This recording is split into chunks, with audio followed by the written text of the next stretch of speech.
गो।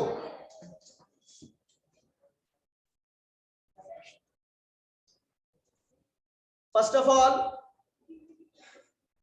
मैं आप लोगों को बताना चाहूंगा कि हम लोगों ने जो भी कुछ पढ़ा है इस इक्विलिब्रियम में, इसको एक बार मैं आप लोगों को छोटा सा रिवीजन कर दूं कि हमने क्या सब पढ़ा है। अगर हम बात करें concepts of equilibrium and the equilibrium constant की, तो आप लोगों को मैंने लास्ट लेक्चर में बताया था कि इक्विलिब्रियम कब होता है। एक ऐसा स्टेट है, एक ऐसा अवस्था है जिस समय से रिडक्टेंट जो है वो प्रोडक्ट में कन्वर्ट होते हैं और प्रोडक्ट वापस रिडक्टेंट में कन्वर्ट होने की क्षमता रखते हैं। उस स्टेट को इक्विलिब्रियम स्टेट कहते हैं और ये जो प्रोसेस होता है इस प्रोसेस को इक्विलिब्रियम प्रोसेस कहते हैं।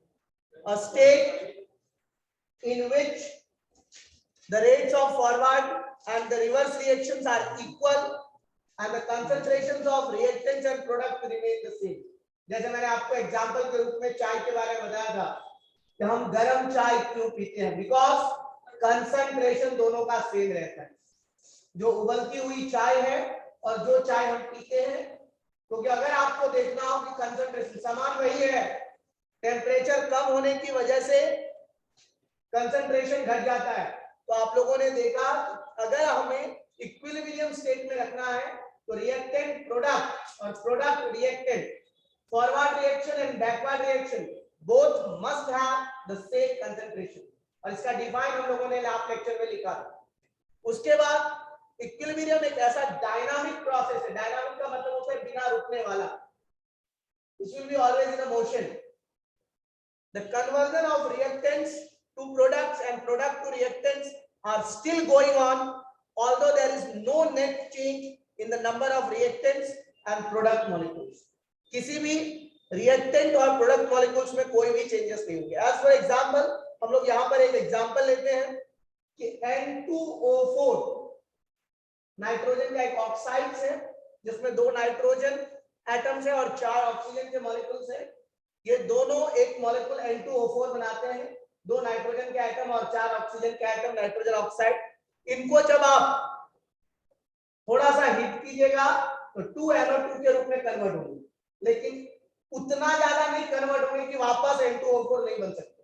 कहने का मतलब इक्विलिब्रियम स्टेट में रहेंगे। तो ये जो आप ग्राफ देख रहे हो टाइम और कंसंट्रेशन का, N2O4 से NO2 और वो जो बीच में आपको स्पेस दिख रहा है, मतलब एक ऐसा पॉइंट आता है, ये पॉइंट आप लोग देख लीजिए यहाँ पर, ये पॉइंट है, उस पॉइंट के नीचे NO2 बन जाएगा और उस पॉइंट के नीचे ऊपर N2O4 बन जाएगा। तो ये जो पॉइंट है, ये जो स्टेट है, ये जो पोजीशन है, उस पोजीशन को इक्विलिब्रियम स्टेट कहते हैं। तो रेट और टाइम, रेट का मतलब कंसंट्रेशन, कंसंट्रेशन और टाइम के आधार पर हम लोग केमिकल इक्विलिब्रियम को रिप्रेजेंट कर सकते हैं।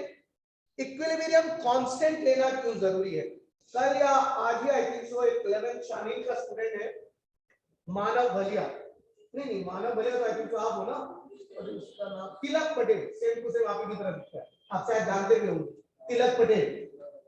वो लड़का पूछा कि सर हम प्रोपोर्शनल हटाते तो कांस्टेंट क्यों? आप लोगों के पास कोई जवाब है इसका? अगर हम प्रोपोर्शनल हटाते तो कांस्टेंट क्यों लगाते? बहुत ही अच्छा क्वेश्चन था, इजी लेवल, पहले दूसरे का क्वेश्चन टाइप का मुझे लगा। प्रोपोर्शनल मतलब रेट इंक्रीज हो रहा है, फॉर्म्स को इक्वल टू नहीं हो सकते ना, उसका इक्वल रेट पे इंक्रीज हो रहा है। जब डायरेक्टली प्रोपोर्शनल है तो इक्वल रेट पे इंक्रीज होगी, इक्वल तो नहीं होगी। मैं आपको बताता हूं, इक्वल या इनवर्सल कुछ भी हम लोग लगाते हैं, इनवर्सली या डायरेक्टली प्रोपोर्शनल, तो कोई ना कोई कांस्टेंट वैल्यू डालते हैं ना, कि नहीं डालते? अब जैसे जस्ट सपोज कीजिए A is directly proportional to B, बराबर, A is directly proportional to B, A is equal to KB हम लोग डालते हैं, right? K is equal to constant, तो K की वैल्यू क्या हो जाएगी? A by B होगी ना, और A by B का जो वैल्यू होगा वो नंबर में होगा, न्यूमेरल में होगा, इसलिए हम लोग constant. The reason was that, चाहे वो डायरेक्टली हो या इनवर्सली हो, याद रखना, इनवर्सली होगा तो दोनों का मल्टीपल हो जाएगा और डायरेक्टली होगा तो दोनों का डिवीजन हो जाएगा। वो जो वैल्यूज मिलेंगे वो हमको न्यूमेरिकल वैल्यूज मिलेंगे। चाहे तुम लोग ग्रेविटेशनल कांस्टेंट की वैल्यू ले लो, यूनिवर्सल गैस कांस्टेंट की वैल्यू ले लो, सब एक नंबर है ना, प्लांट्स कांस्टेंट की वैल्यू ले लो, सब एक नंबर है ना।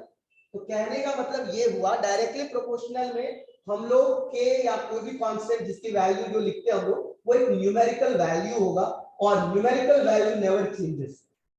1 will never become 2, 2 will never become 1, so that's why we take a constant. Got it? अब यहां पर हमने एक रिएक्शन लिया A और B जो हमें प्रोडक्ट के रूप में C और D देता है। आप लोगों को दिख रहा होगा स्क्रीन, आई थिंक सो। अगर थोड़ा और जूम कर दूं तो आई थिंक सो आप लोगों को बेटर ढंग से दिखेगा। अब दिख रहा है आप लोगों को?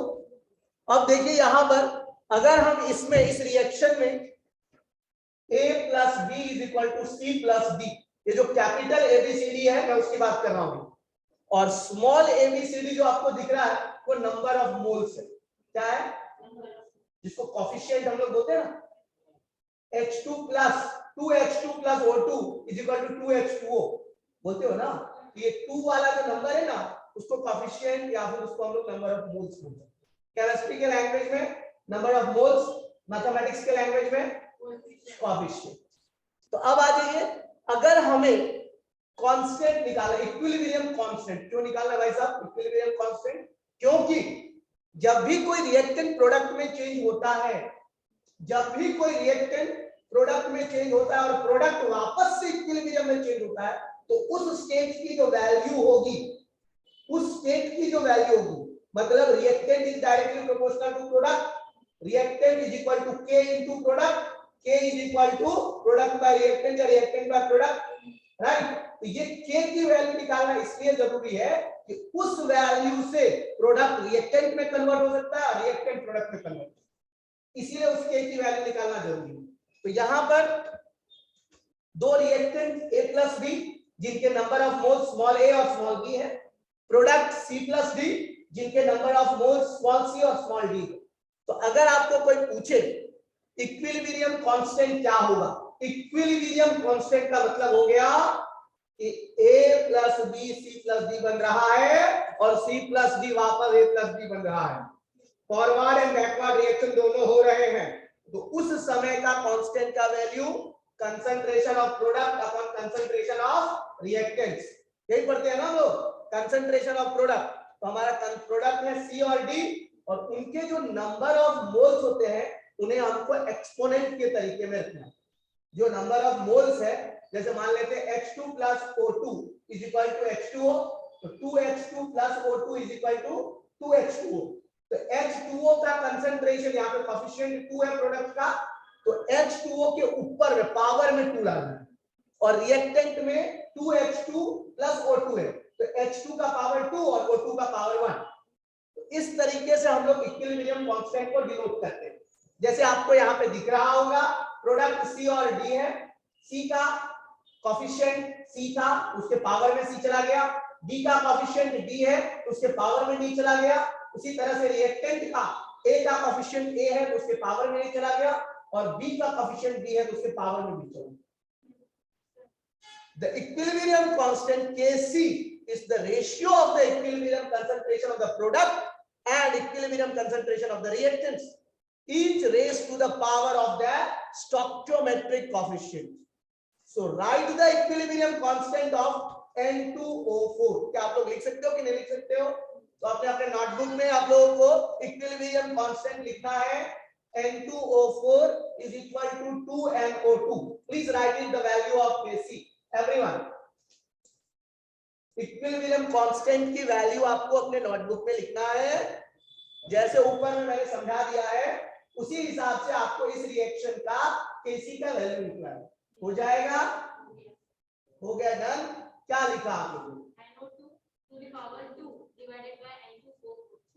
मतलब Kc is equal to concentration of NO2 raised to 2 upon concentration of N2O4। यही लिखा आप लोगों ने?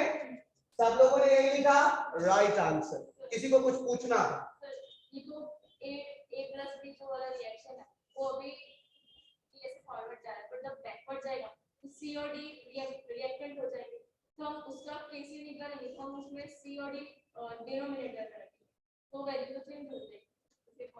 याद रखना एक होता है फॉरवर्ड रिएक्शन और एक होता है बैकवर्ड रिएक्शन। फॉरवर्ड रिएक्शन मतलब कॉम्बिनेशन, इसको इस तरह से समझो, फॉरवर्ड रिएक्शन मतलब कॉम्बिनेशन और बैकवर्ड रिएक्शन मतलब decomposition. CaO plus CO2 is equal to CaCO3 combination. CO3 को हीट किया तो CaO plus CO2, तो ये हो गया तुम्हारा डीकंपोजिशन। तो always remember product is product, but product can be converted into reactant, it is not reactant. A child can be converted into parents, but it is not parent. बात समझ में आया? बायोलॉजी वालों, बच्चे माँ बाप बन सकते हैं लेकिन बच्चे माँ बाप नहीं है, माँ बाप से बच्चे हैं। तो माँ बाप हो गया हमारा रिएक्टेंट, प्रोडक्ट हो गया बच्चा, है ना? बात समझ में आया? चलिए आगे बढ़ते। अब आ जाइए, नेक्स्ट टॉपिक है हमारा law of mass action.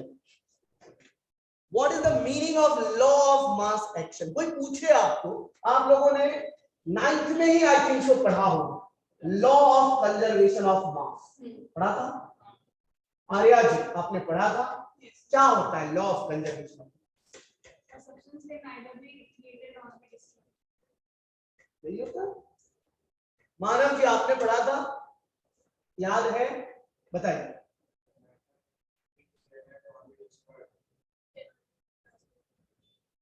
Parmar जी आप कुछ कहना चाहेंगे? आप? यस यस यस, आपने जो कहा है मतलब वही है, लेकिन ओरिजिनल वर्ड वो है।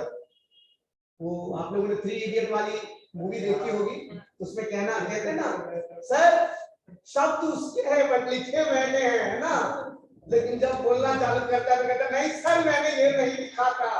तो वही वाला है, आप जो कह रही है वो मीनिंग वही है, लेकिन एक्चुअली आपको बोलना ये है the mass of the reactant is equal to mass of the product, that is called the law of conservation of mass. जिस चीज से प्रोडक्ट बनता है, प्रोडक्ट का जो मास होगा रिएक्टेंट के मास के सम के बराबर हो, इसी को कहते हैं law of conservation of mass. Na+Cl, तो Cl कभी भी Cl के फॉर्म में नहीं एग्जिस्ट करता है, Cl2 के फॉर्म में एग्जिस्ट करता है।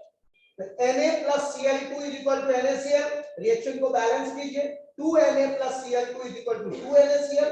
अब जो है Na और Cl2 का मास और NaCl का मास ये दोनों इक्वल हुआ, इसी चीज को लॉ ऑफ कंजर्वेशन ऑफ मास। अब आ जाइए सर यहां पर क्या जरूरत है ये सब समझाने की। The value of equilibrium constant, जिसको हम लोगों ने Kc से एक्सप्रेस किया, ये एक ऐसा कांस्टेंट वैल्यू है जो खास करके टेम्परेचर को कांस्टेंट रखने के लिए मजबूर करता है और कभी कभी प्रेशर को। तो ये जो आप C देख रहे हो, टेम्परेचर कांस्टेंट होगा तो क्या हो जाएगा? Kp, और अगर प्रेशर कांस्टेंट हो जाएगा तो Kp। याद रखना इस वर्ड को। तो यहां पर जो मैंने आप लोगों को कहा, law of mass action, the value of the equilibrium constant expressed in Kc, और expression is Kc which is a constant for given reaction at equilibrium at a constant temperature। यहाँ पे टेम्परेचर में क्यों कांस्टेंट कर रहा हूं बताया तुमको? वही एग्जांपल दूंगा चाय वाली। टेम्परेचर बढ़ेगा तो कंसंट्रेशन, टेम्परेचर घटेगा कंसंट्रेशन घटेगा, टेम्परेचर बढ़ेगा कंसंट्रेशन बढ़ेगा। तुम लोग जब चाय या कॉफी बना करके पीते होगे, जितनी देर तुम चाय को स्टोव के ऊपर में रखो, चूल्हे के ऊपर में रखो, उतना ज्यादा चाय उबलता है, कंसंट्रेशन उतनी ज्यादा बढ़ती रहती है। अब जिस समय तुमने उसके कंसंट्रेशन को निकाला, बंद कर दिया गैस को, अब टेम्परेचर धीरे धीरे हमारा एटमॉस्फेरिक टेम्परेचर पे आने लगा, और एटमॉस्फेरिक टेम्परेचर पे आएगा तो डेफिनेटली वो टेम्परेचर वाला कंसंट्रेशन तो रहेगा नहीं। अगर एटमॉस्फेरिक टेम्परेचर पे रहता तब तो हमेशा के लिए वो उसी कंसंट्रेशन में रह जाता, लेकिन 10 मिनट के बाद चाय ठंडी हो जाती है तो पीने में मजा नहीं आता, मतलब कंसंट्रेशन वो नहीं मिलता। कहने का मतलब ये हुआ मेरे प्यारे बंधुओं कि जब भी हम कंसंट्रेशन ऑफ इक्विलिब्रियम रिएक्शन निकालते हैं तो उस समय में temperature constant, because temperature is directly proportional to अब तो समझ में आ गया होगा डायरेक्टली प्रोपोर्शनल क्यों लगाते हैं हम लोग। टेम्परेचर बढ़ाओगे कंसंट्रेशन बढ़ेगा, वो चाय से एकदम चाशनी बन जाएगी। आधा घंटा चाय को बॉईल करो, एकदम ऐसा लगेगा शरबत वाली चाय। कंसंट्रेशन इतना ज्यादा होगा कि वो पियोगे 10 बार तो डायबिटीज पक्का है। कम बॉईल करो तो पीने में फीका चाय लगेगा। ये सारा डिपेंड है टेम्परेचर पे मेरे प्यारे बच्चों। Concentration is directly proportional to temperature. तो यहां पर जो मैं बात कर रहा था, the equilibrium concentration of reactant and product में वेरी। ये रिएक्टेंट और प्रोडक्ट का कंसंट्रेशन आपका अलग अलग हो सकता है, डेफिनेटली अलग ही होगा ना बेटा।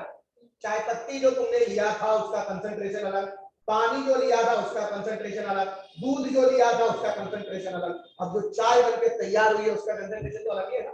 तो reactant and product concentration may be very, but the value of equilibrium constant remains the same. अब पता चल गया होगा तुम लोगों को कि इक्विलिब्रियम कांस्टेंट क्यों निकालना जरूरी है।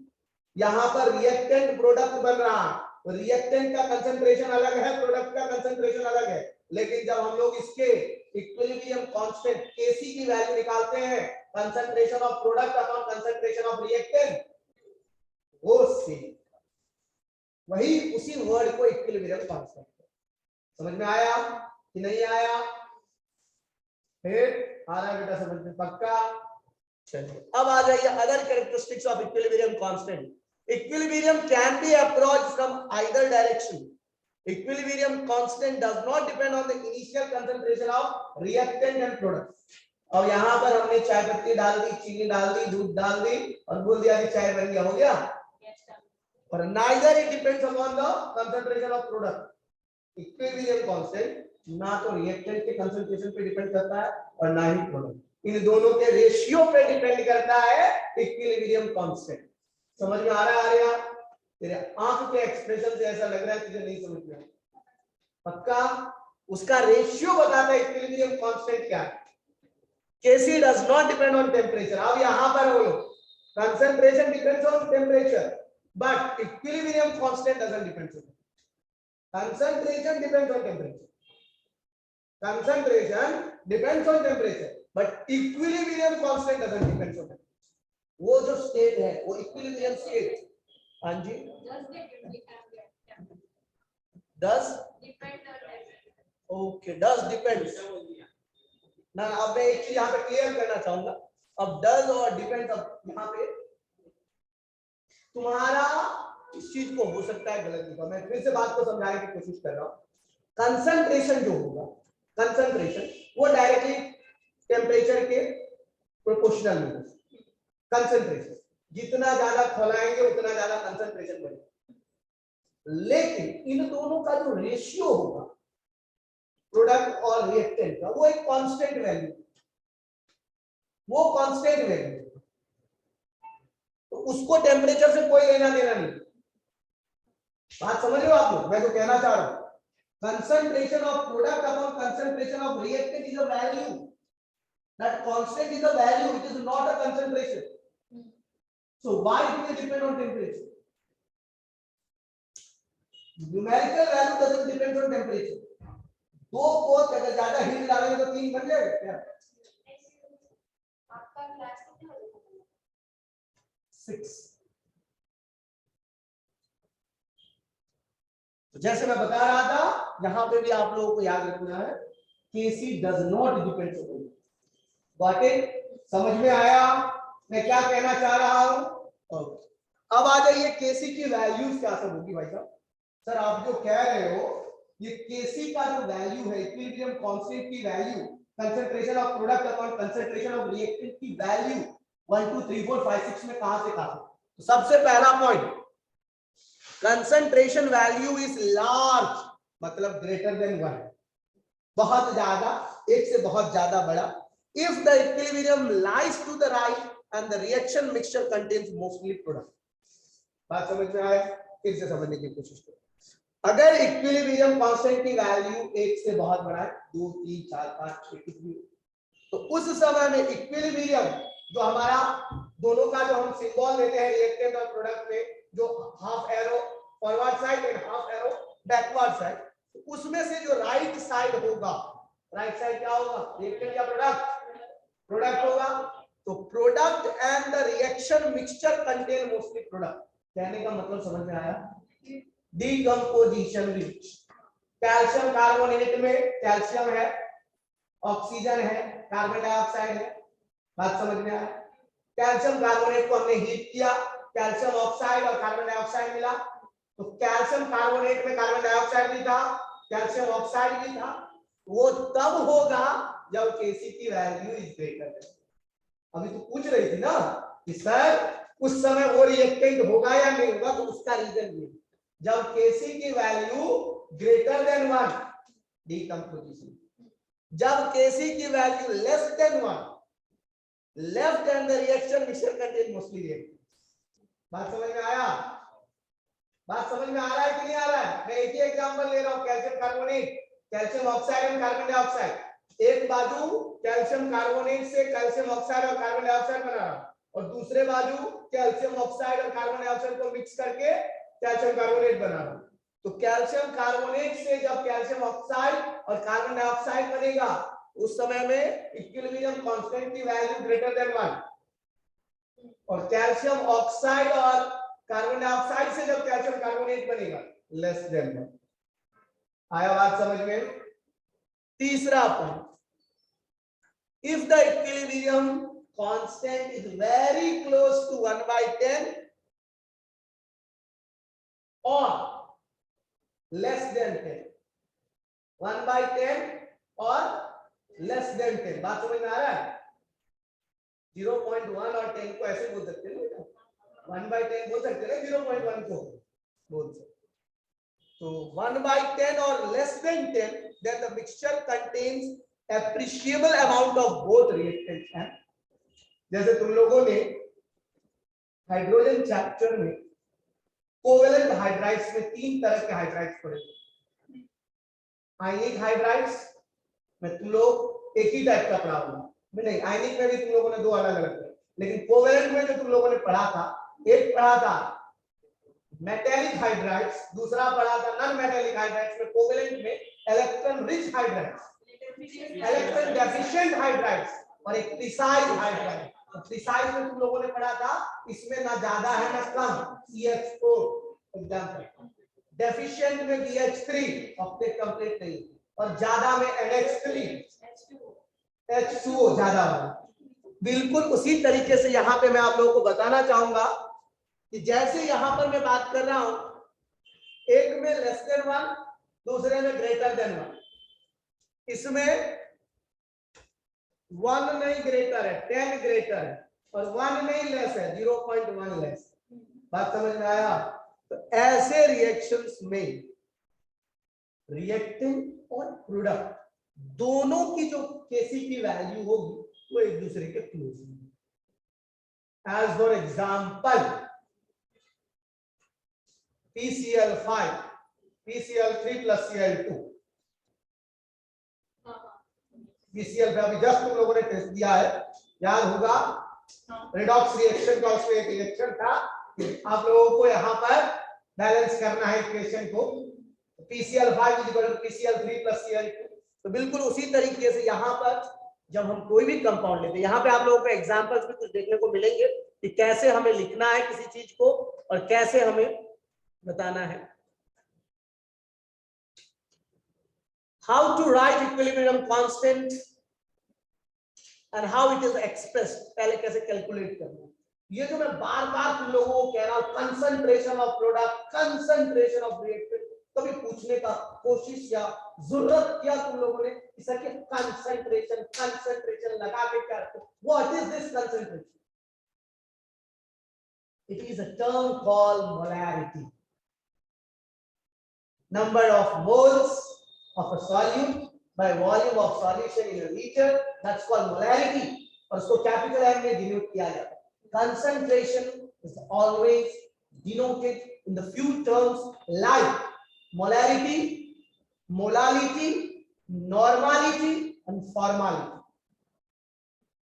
चारों चीजें हमने चैप्टर 1 में पढ़ी। मैं जानता हूं उस समय ऑनलाइन सेशन चल रहा था, नो डाउट लेकिन मैंने बहुत अच्छे से पढ़ा है, ये मुझे पता। यही 2 महीने बाद वाला मौसम था, अप्रैल और मई का महीना चल, एकदम सेकेंड वेव पीक पे था, है ना। और सब लोग ऑनलाइन ही क्लास अटेंड कर रहे थे चैप्टर नंबर 1 में। आज से ठीक 14 महीना पहले 10th की एग्जाम, 14 महीना बोलो, 12 महीना नहीं बोलो, क्या देखना, 1 साल इसलिए वर्ड नहीं यूज किया मैंने, 14 महीना, 12 महीने का ही 1 साल होता है, 2 महीना एक्स्ट्रा कर, क्योंकि मुझे पता जनवरी तो खत्म, फरवरी और मार्च, अप्रैल से तुम लोगों ने शुरू किया था, है ना। तो इसीलिए यहां पर जो कंसंट्रेशन है बेटा वो मोलैरिटी में होगी हमेशा, यहां पर याद रखना।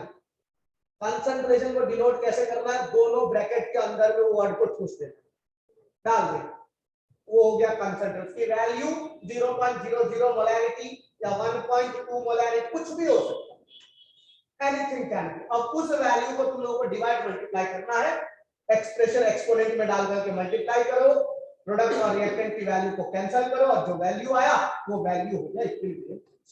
अब यहां से शुरू करते हैं हमारी ओरिजिनल कहानी। Equilibrium constant value are listed without any units, कोई यूनिट नहीं। Units why they are not included, because जब हम केसी की वैल्यू कैलकुलेट करते हैं उस समय में सिर्फ और सिर्फ हम कंसंट्रेशन ऑफ इक्विलिब्रियम डालते हैं, है ना। एक समय ऐसा बताओ आंख से आंसू भी निकल रहे हैं और खुश भी बहुत, that's called equilibrium in human life. Abdul Kalam ने कहा था व्हाट इज बर्थडे, तो तुम लोगों को शायद तुम लोगों ने कहीं पढ़ा भी होगा फेसबुक व्हाट्सएप पे, a day when parents cry and laugh both, that is called birthday. सिर्फ एक ही बार बर्थडे होता है, उसके बाद एक बार बर्थ डेट होता है, और बर्थडे वाला डेट को जो सेलिब्रेट करते हैं उसको तुम लोग बर्थडे बोलते हैं। बर्थ डेट एक ही होती है, जैसे तुम लोगों का मान लेते हैं आज की तारीख है 25 जनवरी 2022, तो तुम लोग अभी मान लेते हैं कि अगर 22 साल के हो गए हो तो 25 जनवरी 2000 में तुम्हारा जन्म हुआ, वो बर्थ डेट था। 25 जनवरी 2000 कभी वापस नहीं आने वाला, 25 जनवरी 2001 आएगा, 2002 आएगा, 2022 आएगा, 2023 आएगा, लेकिन 25 जनवरी 2000 वापस नहीं आएगा। इसीलिए अब्दुल कलाम ने बहुत अच्छी बात कही थी, बर्थ डेट एक ही होता है। हम लोग अपनी खुशी मनाने के लिए कह देते हैं, बर्थ डेट उस डेट को कहा जाता है जिस दिन हमारा जन्म होता है, हमारे पेरेंट्स की आंखों में आंसू और खुशी दोनों एक साथ देखने को मिलता है, आंसू भी और खुशी भी। Equilibrium state, I am talking about equilibrium state. Chemistry को ही मैं लिंक करूंगा चाहे कोई भी एग्जांपल हो।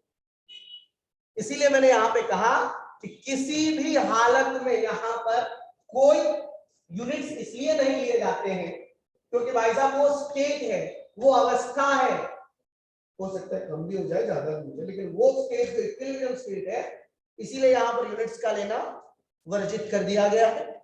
If equilibrium concentration are known, अगर तुम्हें पता है तो तुम ले सकते। बात समझ में आया? बहुत लोग अपने इमोशंस पे कंट्रोल कर लेते हैं, पता है तुम्हें? सुल्तान मूवी देखा, सुल्तान सब लोगों ने देखा होगा, बेचारे का दांत टूट जाता है लेकिन फिर भी लड़ने के लिए जाता है। इमोशन कंट्रोल, तो उसको एक्सप्रेस किया जा सकता है, मतलब कहने का मतलब it can be expressed in molarity, that I am talking about. If the equilibrium concentration are known, simply substitute the concentration into the equilibrium are expressed into the constants. As for example, CO plus 3H2, carbon monoxide plus hydrogen gases 3 molecules gives you methane plus H2O. Is this reaction balanced, my dear students? Yes or no? नहीं balance है, पक्का? बसावड़ा balance है? वो भूल गई थी 6 hydrogen इधर है, उधर मेरे को 2 ही हाइड्रोजन दिखे, वो मीथेन वाला 4 भूल गई, है ना बेटा? अब दिख गया, इसीलिए कहता हूं चश्मा को जूम करके देखा, अब आ जाओ यहाँ पर हमें इक्विलिब्रियम कांस्टेंट निकालना है, Kc की वैल्यू निकालना है। तो आराम से कह दोगे concentration of CH4 concentration of H2O upon concentration of CO and H2 का पावर 3, ऐसे बोलोगे ना, नहीं बोलोगे ना। अब मैं वैल्यू दे दिया बेटा, concentration of carbon monoxide 0.0613 molarity, hydrogen का 0.1839 मोलैरिटी, मीथेन का 0.0387 मोलैरिटी और H2O का 0.0387 मोलैरिटी। तो क्या तुम लोग Kc की वैल्यू निकाल लोगे? यस और नो? प्लीज शुरू करें। सब लोग अपने अपने नोटबुक में इसकी कंसंट्रेशन वैल्यू निकाल के मुझे बताइए कितनी होगी, और देखना लास्ट में सारे मोलैरिटी कैंसिल हो जाएंगे, कोई यूनिट बचेगा? Unit less. आ गया?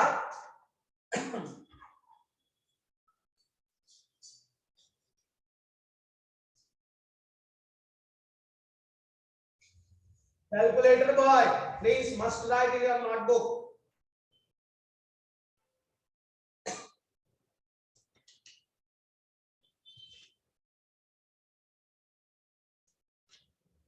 Sir, 3.98. 3.528 928। तो मैं आप लोगों को ये बना करके दिखा देता हूं। आप लोगों ने वैल्यू लिखी है सब लोग नोटबुक में? बाकी है बच्चा, लिख लो आप लोग अपने अपने नोटबुक में वैल्यूज लिख लो, उसके बाद मैं यहाँ पे बना देता हूं, आप लोग भी देख लेना। ऑनलाइन वालों जैसे ही डिस्कनेक्ट हो जाता है फिर से ज्वाइन कर लेना।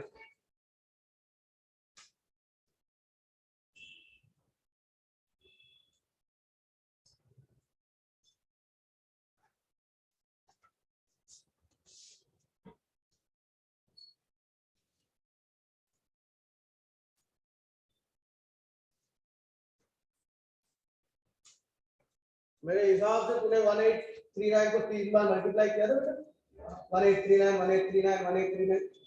चलिए हम लोग भी करके देखते हैं फटाफट। ऑनलाइन वालों डिस्कनेक्ट